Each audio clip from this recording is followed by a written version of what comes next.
आज का हमारा टॉपिक है क्रोमोसोमल थ्योरी ऑफ इनहेरिटेंस। इससे पहले हमने बात की थी रीडिस्कवरी ऑफ मेंडेलियन लॉज या फिर मेंडल के जो फैक्टर्स थे उनके बारे में। जैसा कि हमें पता है इन 1900 जो मेंडल की सर्च थी उसको रीडिस्कवर किया गया और आज मेंडल को as a father of genetics के नाम से जाना जाता है।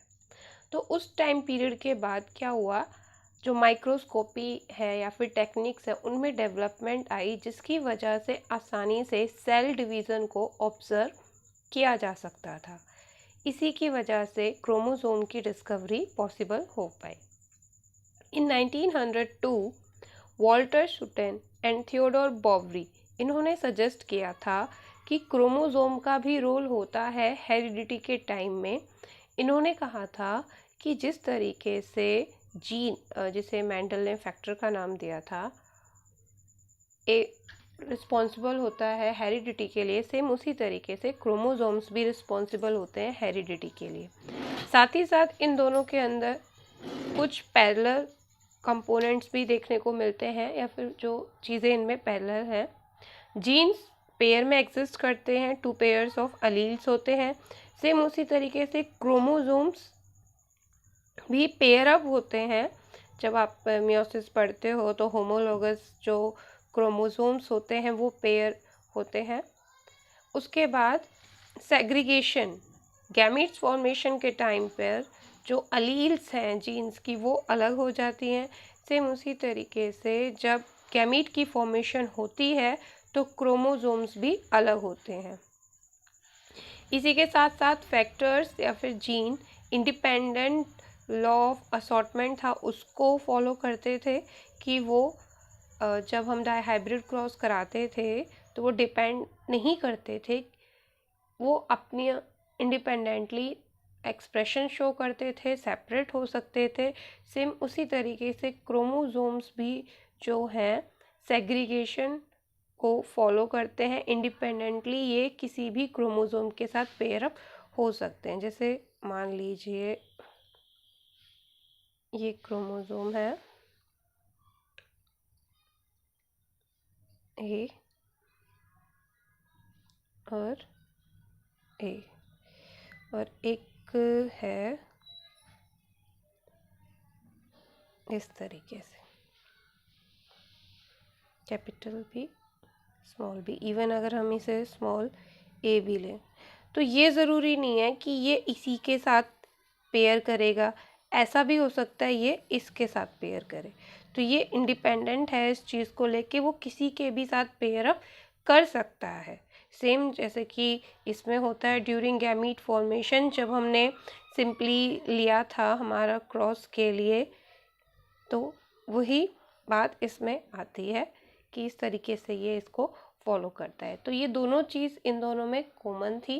उसके बाद शुटेन एंड वॉवरी ने कहा क्रोमोसोम के बिहेवियर को नोटिस करने के बाद कि इसका बिहेवियर ऑलमोस्ट पैरेलल होता है जीन्स की तरह, और इन्होंने क्रोमोसोम की मूवमेंट को अच्छे से स्टडी किया और उसी की मदद से मेंडल्स के लॉ को ध्यान में रखते हुए इन्होंने क्रोमोसोम के बारे में बताया।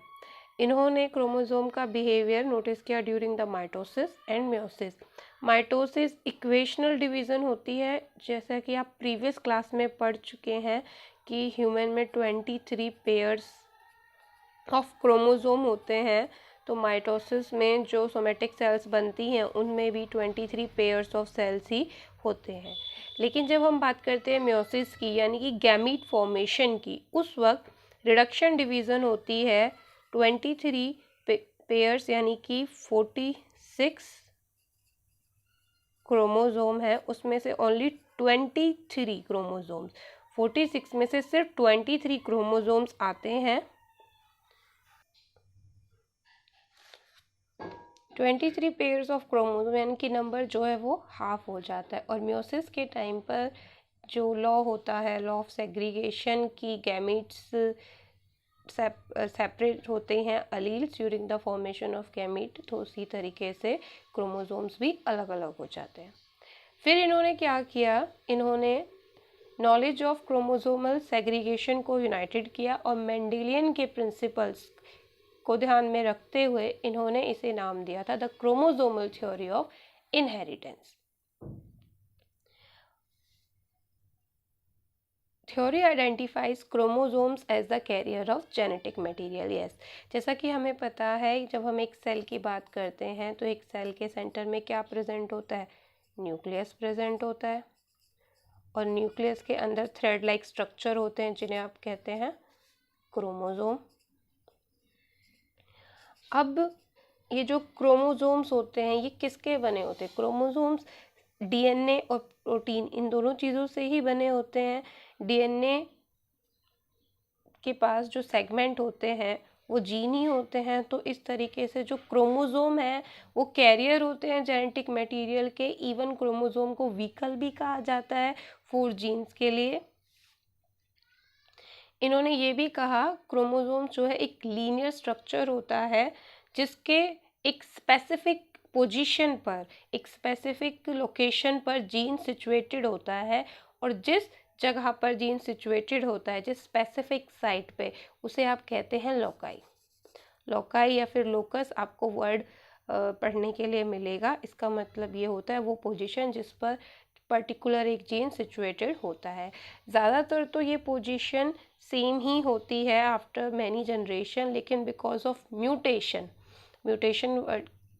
हम आगे इसके बारे में अच्छे से स्टडी करेंगे।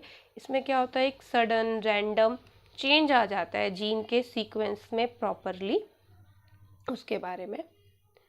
थ्योरी क्या कहती थी, chromosome pass from one generation to another on the basis for all genetic inheritance.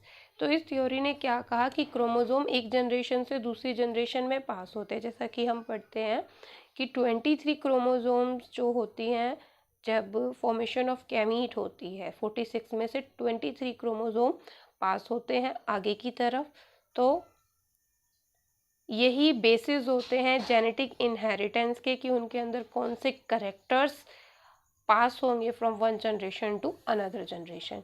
और बहुत टाइम पीरियड के बाद म्यूटेशन के चांसेस होते हैं जिसकी वजह से डीएनए के सीक्वेंस में, यानी कि जो जीन है उसमें चेंजेस आने के चांसेस भी हो जाते हैं, जिसकी वजह से वेरिएशन देखने को मिलता है। तो ये थे सुटोन एंड बॉवरी। सुटोन एंड बॉवरी ने 1902 में ये कॉन्सेप्ट सजेस्ट किया था। फिर 1933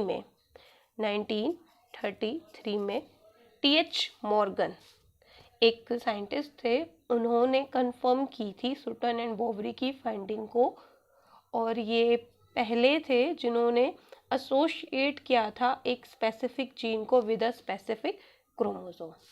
तो उसी के बारे में टी.एच. मॉर्गन और उसके जो कलीग्स थे, जो उनके साथ काम करते थे, led to the discovery the basis for variation that sexual reproduction produce.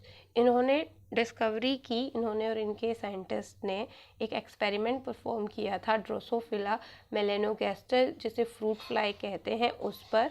और इन्होंने क्या देखा, ड्यूरिंग सेक्सुअल रिप्रोडक्शन, यानी कि जब गैमीट की फॉर्मेशन होती है उस वक्त क्रोमोसोम्स भी सेपरेट होते हैं जिस तरीके से अलील सेपरेट होती है। तो यहाँ पर एक क्वेश्चन आता है कि टी.एच. मॉर्गन ने ड्रोसोफिला मेलेनोगैस्टर को ही अपने एक्सपेरिमेंट के लिए क्यों चुना था? तो उसके कुछ रीजंस थे। एक फर्स्ट रीज़न तो ये था कि इसको आप इजीली, अगर आप सिंथेटिक मीडियम कल्चर कर लेते हैं अपनी लेबोरेटरी में, तो आप इन्हें इजीली ग्रो कर सकते हैं।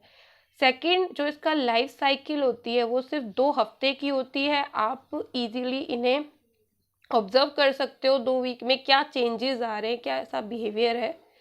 इनकी सिंगल मेटिंग में ही एक लार्ज नंबर ऑफ प्रोजेनी या फिर फ्लाइज जो होती हैं, यानी कि नंबर ऑफ ऑफस्प्रिंग बहुत ज़्यादा होते हैं। और अगर मेल और फीमेल के स्ट्रक्चर को देखा जाए तो ये बहुत ही क्लियर पता चल जाता है कि कौन मेल है कौन फीमेल है। जो मेल होता है वो कंपैरेटिवली फीमेल के साइज़ में स्मॉल होता है, एब्डोमेन का साइज़ इन फीमेल बहुत बड़ा होता है, और इन्हें आसानी से कैप्चर भी किया जा सकता था। इन्होंने क्या किया, इन्होंने